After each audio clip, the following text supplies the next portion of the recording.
So yesterday, we talked about a new hire that the Alabama Crimson Tide had made as they looked to bring in former Florida Gators defensive coordinator Todd Grantham, and we talked about what that could mean for the Crimson Tide. But today, we have to have almost the exact opposite conversation because news is being reported that the Crimson Tide is set to lose an important piece of their coaching staff and Dr. Matt Rhea to the New Orleans Saints, and we need to break it down. But before we do, as always, y'all know the drill. I want to hear from you. Why for yes, in for no. Are you surprised that Matt Rhea is leaving Alabama? And let me know what you're thinking. If you are new to the channel, be sure to subscribe. Hit that bell notification. I do constant college football content. You don't want to miss any of it. And if you enjoyed this content, like and comment down below. Those interactions may seem small, but they truly are massive to content creators such as myself in both getting picked up and maintained by the YouTube algorithm. But with all that being said, let's hop right into this because this is going to be an interesting situation to watch. There have been news reports coming out for a little bit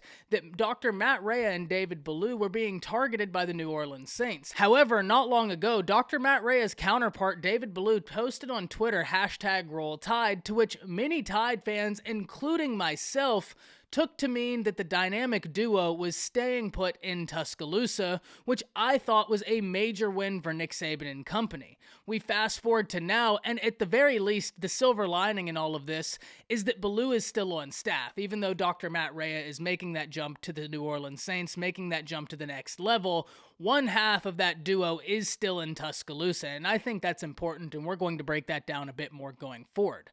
But why is it important that the Alabama Crimson Tide be able to replicate what it is that Dr. Matt Rhea gave them, and why do I think they will be able to do it? Well, first and foremost, let's start with the first portion of that question, is why is it important to replicate what Dr. Matt Rhea did?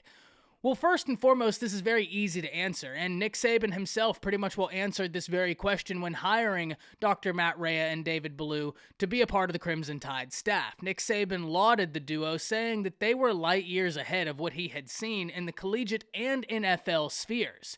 He loved their approach to the game and how it was on the cutting edge of technology and being able to maximize the athletes as individuals rather than a collective. If you're able to do that and you're able to tailor a process, a workout, a recovery, and meal plans for the individual, that person's going to see increased results because everything is tailored specifically to them.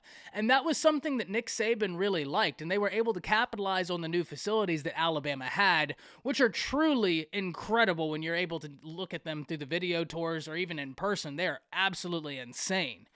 But being able to get in someone like that who's going to transition your program into the next level of the sports science departments, you never argue with that because that's where the future is inevitably heading. And that was one thing that not only Nick Saban picked up on, but recruits had picked up on. And that was an area that I found very unique, was how many recruits were so high on Dr. Matt Rhea and David Ballou. I mean, these two right here had come from the high school game before being at Indiana. They were previously at IMG, which that in and of its own right tells you exactly what they're about. If you're going to be coaching at IMG, you probably know what you're doing. But these guys right here have a deep history, and more specifically, if we're looking at Dr. Matt Rhea, that history includes working in almost every major pro sport, whether we're talking NFL, NBA, MLB, NHL, and he's even helped some Olympic athletes in their processes of speed training, injury prevention, and just general things such as that. So this is someone who is deeply experienced, deeply sought after, and it comes as absolutely no surprise that teams were trying to lift this duo out of Tuscaloosa. They are very, very good at what they do. And because of that, that leads me into the second question I asked earlier, which is why I have faith that Alabama will be able to replicate it. And it starts at the top with Nick Saban. With Nick Saban at the helm, you always feel comfortable in the ability for the Crimson Tide to adapt because that's one of the features that I think Nick Saban has put on display that we really don't talk about as much as we should. The ability Nick Saban has to adapt and stay at the forefront of the collegiate game is truly impressive, but we really don't talk about that. We focus on other aspects, which are equally as impressive, no doubt about it, but I just think that that's something that really separates Nick Saban from other great coaches we've had, is the ability to adapt, and that adaptability creates longevity in the run he's able to have, which is why, in my opinion, we're seeing this extended run from Alabama. But I digress. Let's focus more on the point of why I believe that Alabama will be able to replicate what Dr. Matt Rhea gave them.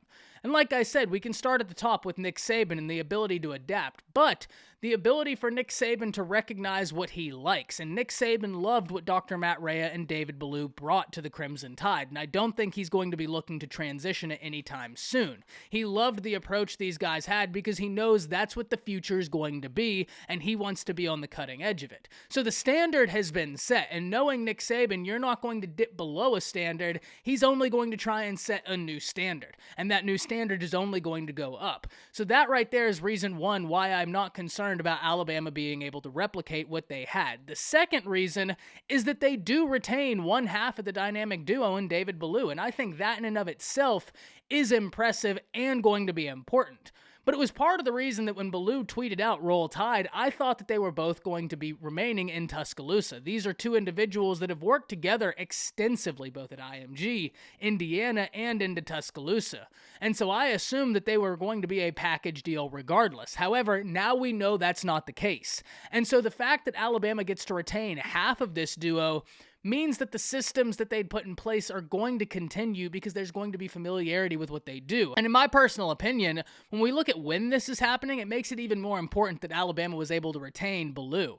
Because even though spring practices haven't ramped up to the degree that they will yet, now you're able to keep part of your strength and conditioning staff intact to be able to have that continuity, to be able to continue that familiarity, which I do believe is a big thing right around the corner from spring practices. I think it's great that Alabama was able to retain Ballou. Hopefully he stays on staff, but I am going to be very interested to see what happens now going forward. More importantly, I'm more interested in hearing from y'all. What do you think is going to happen? What is your reaction to all of this? Can't wait to hear from you. Hop down in the comments. Let me know what you're thinking. That's it. See ya.